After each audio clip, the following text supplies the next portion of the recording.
Planes, Trains, and Automobiles is a 1987 movie starring John Candy and Steve Martin. It's one of the few movies that revolves around trying to be home in time for Thanksgiving instead of Christmas. For once. In that movie, delayed flights and slow transportation influenced the journey of the main characters, but for those of us who grew up in areas away from public transportation, airports, and trains, there's a different connection to our car. For those of us who grew up poor, a car can be a sense of hope, striving to make something better. It can also cause stress and increase anxiety. I'm not talking about luxury cars or upper middle class SUVs, but the actual vehicles that poor people drive. Before I get much further, I want to add the clarification that in my region of the United States, the terms car and vehicle are used interchangeably even if it refers to a truck. If you want to hear the information and background for this video series, I've linked the introduction video.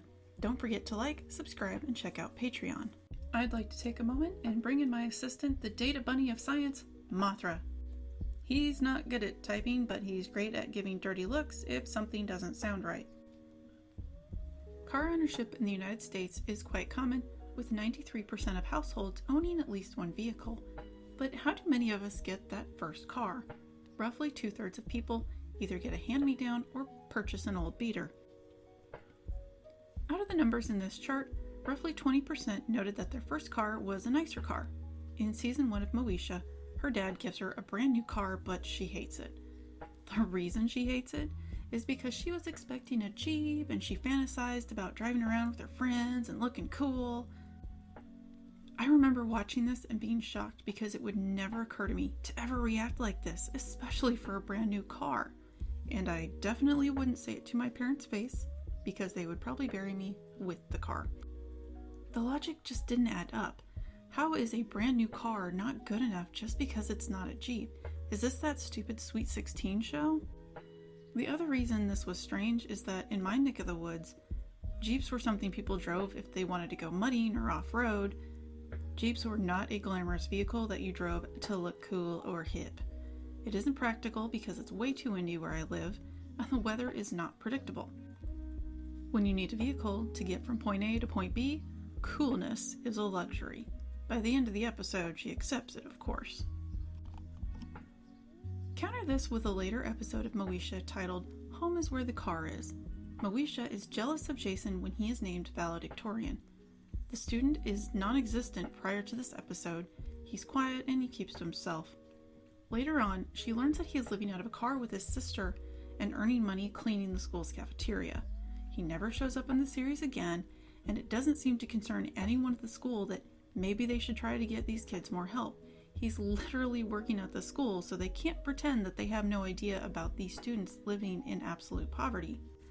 The series takes place in a neighborhood in South Los Angeles that seems to be pretty solidly middle class, so this district isn't overwhelmed with tons of homeless kids. This would have been a great opportunity to look at homelessness or analyze why the American dream is just a dream for most people. It could have also been a chance to look at how we fetishize the extreme struggle and use it as a trophy if they become successful as an adult. This will be discussed in a later video about homelessness. Even though the Trailer Park Boys takes place in Canada, much of the trailer park culture there mirrors that of the US. If you look around Sunnyvale Trailer Park, many of the residents drive bigger or older cars. Trailer Park Boys is one of the few shows that I think accurately shows what it's like to own a vehicle while in generational poverty. Ricky's car, a 1975 Chrysler New Yorker, could classify as its own character. It could also be a boat. It's a gigantic car. With each season, the car falls apart more and more, but he still has the car. Even when the door is off, he has the car, but more importantly, it runs. I mean, barely, but it runs. At first, the car is Ricky's home because they just get out of jail and Julian lets Ricky use it. After more time passes, Julian gives the car to Ricky. The car becomes an extension of his character. He even has a hockey stick that serves as his cleaning stick when he needs to use the car to go somewhere. No one in the trailer park really cares what the vehicle looks like. Aside from the cops pulling him over, the mobile is not seen as that unusual. When something breaks, Ricky hodgepodges something together to keep it running. This was common where I grew up. We changed the oil in the car ourselves, we'd use the tires until they were past bare, sparks flying, and had to be replaced. Or jerry-rigged the trunk shut with bungee cords and duct tape after breaking the latch. Trailer Park Boys is probably one of the most accurate depictions of what it's like to have cars as a utility to try and get by. Learning how to keep a car pieced together is mostly practicality, but for many it also becomes a hobby or interest. Christopher Titus is a comedian that grew up poor and developed skills in rebuilding cars and is involved in the world of hot rods. In his special, Norman Rockwell is Bleeding, he talks about how he did poor in school, but he taught himself to work on cars, sometimes making mistakes along the way, such as hoisting the car up while parked at a steep angle that resulted in the car falling on top of him. It sounds bad when you remove all the humor, but if you watch his special, it's hilarious. This was also one of the stories that carried over when he later created and starred in Titus that aired on Fox. There were other shows that talked about muscle cars and horsepower, but Titus was different. It wasn't necessarily just being able to drive a Bugatti. It was about that connection of building something from scratch, while at the same time trying to figure out how to survive with a chaotic family. The United States has a lot of road to test drive on. It's probably not a surprise that the US has the highest number of road miles in the world. That's paved and unpaved combined. To add some perspective, the European Union is about 1.728 million square miles, whereas the United States has about double that with 3.797 million square miles. The EU also has around 448 million people versus the United States at roughly 328 million. Those numbers can be hard to visualize. If we look at a few counties with information from between 2018 and 2020, there are some with less than one person per square mile. If someone lived in Esmeralda County, Nevada, it's likely there's not a large pool of companies to work at. Combine this with fewer options for grocery stores. This means that if someone needs food, they need a working vehicle to do so. There doesn't appear to be a lot of hospitals nearby, so this also makes access to medical care difficult.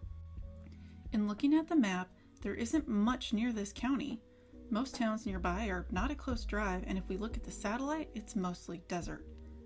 I don't live in a desert, but I imagine needing access to clean water would be high up there on that list of things you need to survive. If we look back at the previous chart, 2/3 of people got their first car, and it was either a beater or a hand-me-down car. This is part of why they're often large vehicles that can fit 4 adults in the trunk. The 60s and 70s had larger vehicles with larger engines. In F is for Family, we see the 1965 Cadillac Calais and the 1965 Ford Country Squire. These cars needed room for the larger V8 engines and the ability to fit 3 generations of families inside for a road trip. These were hefty cars that could take a punch and, if taken care of well, could last a long time. However, maintenance might be a cost that gets pushed aside because money is needed for other bills or necessities. So as long as the car runs, does it matter if both windshield wipers work? According to the U.S. Department of Transportation in 2019, there is an average of 1.88 vehicles per household. If there's a family with both parents working, or one is working while the other stays home, it makes sense to have 2. In The Simpsons, Homer usually drives the pink sedan, while Marge pilots the station wagon. Marge is a stay-at-home mom, but she still needs a reliable vehicle to run errands. One thing that doesn't seem to be common, and I certainly haven't seen it much recently, is having a name for the vehicle. I don't mean Christine, I mean a nickname that reflects the personality of said vehicle. In college, I had a mid-sized car that I nicknamed Reverse Rita, because on occasion, the car would go into drive even though I selected reverse, and I wasn't on a hill. It was completely random when it would happen. The car lasted about 15 years and went well over 200,000 miles. I was even able to pass it on to my brother, who drove it for about 3 years before it finally had to be junked. However, the real gem was the car that lasted almost 20 years in our family. We called it God's Little Rocket Ship. It didn't have its own theme music, but that's okay because the air conditioner didn't work either. The steering column moved around too much, a tire blowout resulted in a mirror breaking off, the driver window kept falling off the track so you couldn't put the window down without struggling to put it back. It had a cassette tape player that worked. It went from 0 to 60 in 15 minutes. It wasn't pretty, but it was paid off and the cost of insurance was super low. My brother, or the other middle child, drove a gigantic 1989 Chevrolet Caprice. Because it sat high and was rear-wheel drive, going down the highway in strong winds felt like steering a boat over rolling waves, so therefore it was the yacht. It was also a joke at how we will probably never own a boat in our lifetime, but we don't know how to swim either, so such is life. For as many jokes as there are about waiting in line at the DMV, Department of Motor Vehicles, there doesn't seem to be much mention of associated costs and time with cars. Probably because most riders that live in big cities don't experience the situations that come up when living in the boonies. I don't have to wait in the line at the DMV for my county, but I have to deal with other complications. When buying a car, I consider the cost of repairs. I look at information about what types of vehicles are in my area and how easy it is to find parts. Here's a hint. Parts for Toyotas are far more plentiful in my area than Rolls-Royce. As far as dents or minor dings, I don't think anyone really cared. If your car is already 15 years old, does it really matter if there's another ding in the passenger door? In a previous job where I was a manager, one of the employees that didn't like me keyed the side of my car. Joke's on them though, because I don't care and I wasn't going to pay to fix it. In looking up the cost of repairs for dents and dings in my area, it can be anywhere from $10 to $150. Even if we estimate $75 a repair, for a family that sticks to a tight budget, that cuts out money towards groceries, gas for the car, medication, utility bills, all sorts of things. The other issue with repairs is time. In Little Miss Sunshine, the family has to stop for repairs on the way to the pageant. However, the part they need can't get there in time, and it's not one the shop has on hand. From a business perspective, it isn't profitable to use space for uncommon inventory. They probably don't see a lot of Volkswagens. The mechanic does give them a workaround, explaining that they can still drive the car because you really only need the clutch to switch from first to second gear. They just have to all get out and push the car until there's enough speed, and then try and jump in as fast as they can as the car is moving. That brings back memories. The family is struggling financially, but this part of the movie brings to light how time is such an important factor. If you need your car for work, you might not be able to take 3 days off while you wait. Many rural areas do not have taxis or Ubers, and if they do, they are expensive. So that's another cost on top of repairs, not to mention the safety issue. Maybe you can grab a ride from a friend or family, assuming they like you and assuming they have the time and money to do so. Let's add another layer. In Matt Schmitz's 2017 article linked in the description, the average cost of car repairs a year is about $500 to $600 a year, with 1 in 3 drivers unable to pay this without incurring debt. Debt meaning payday loans, borrowing from friends or family, or a credit card. However, this is the amount if you can afford to do regular maintenance. Many repair shops require a certain amount paid down, if not in full, before you are allowed to take the car back. So let's say you were able to find a way to get to work without your car for 3 days. If you can't pay enough to get the car back, it's that much longer you are without a vehicle, and some charge a fee if it stays on their lot. Some even have a set time or gets towed. If you have to pay for a taxi during that time, that cost will continue to accrue. So now, not only do you have to pay for the repair, you can't save enough to do so. If you can't get transportation to work, well, bananas, now you lost your job. Now how are you going to pay for the car? Stressed yet? All of these issues will continue to pile up unless there is a movie or TV show I'm unaware of. I don't think the situation has ever really appeared. Before you mention impounded cars, that particular item is scheduled for a later video on traffic and court costs once I realized how much information was connected to that. Let's take it even further to something else that I haven't really seen in the media. What if the car repairs are worth more than the car? If you've never driven a beater, you've probably never experienced this. This is another situation where it's a matter of time and sentimentality along with the cost. Buying a new car takes time. Now, not only did you lose those 3 days, you might lose more.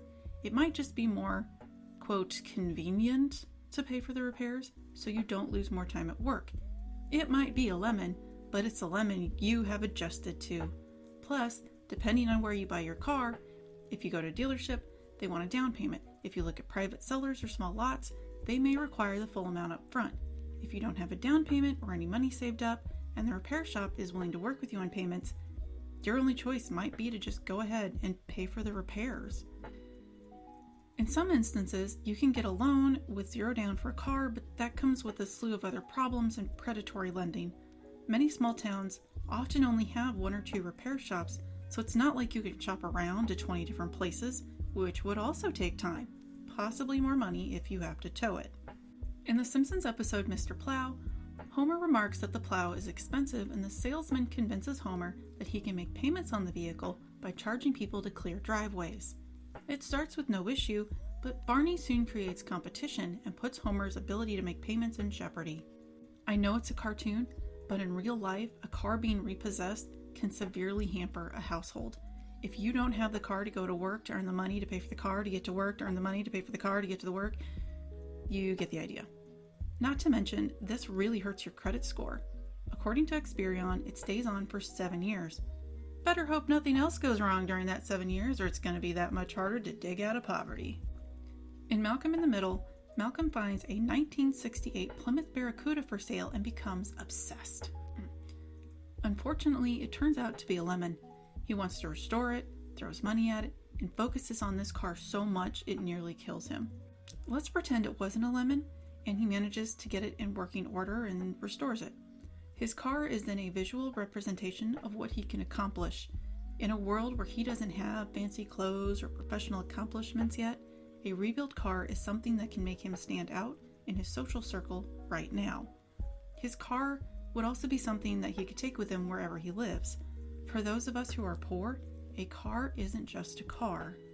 Don't think I can't draw this thing out more? Wrong! What about roadside assistance? One of the requirements my parents had for driving a car was being able to change a tire. If you live in a rural area, knowing when and how far to stretch issues with your car is incredibly important. Generally, in scary movies, if the car breaks down or gets involved in an accident, it doesn't lead to a happy ending.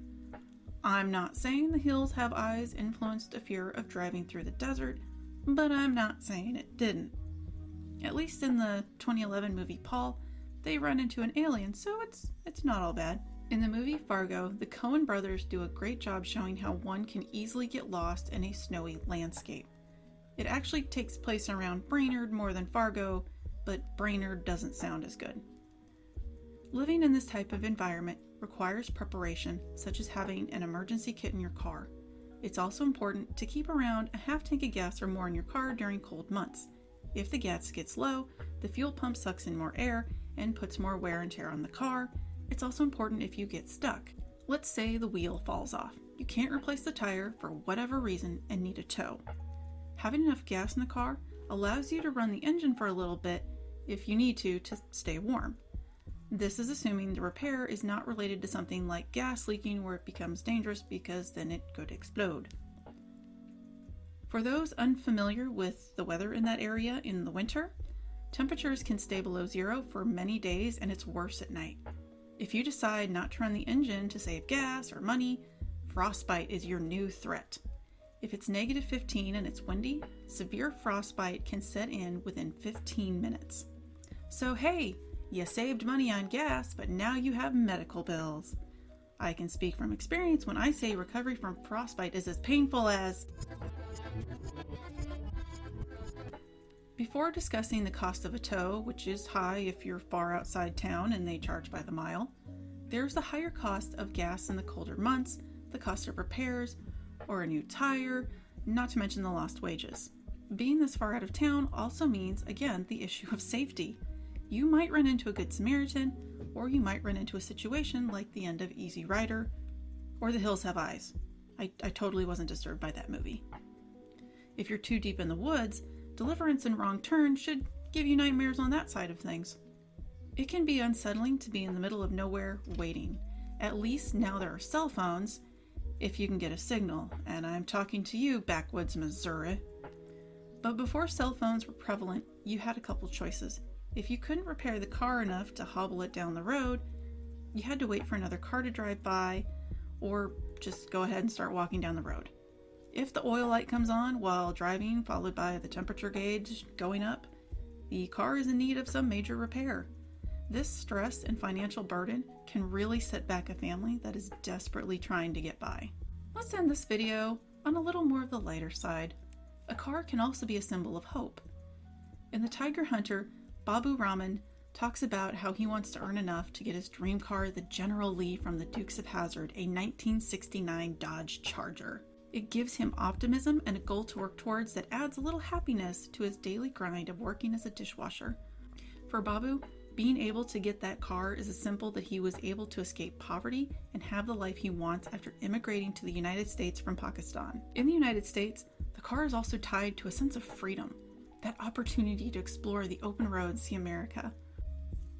The 1969 movie Easy Rider is an iconic film about both the freedom and the danger of the open road.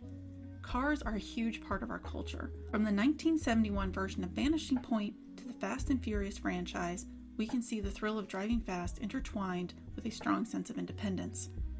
It's part of what keeps TV shows like Top Gear going. But for many of us, that's not the reality.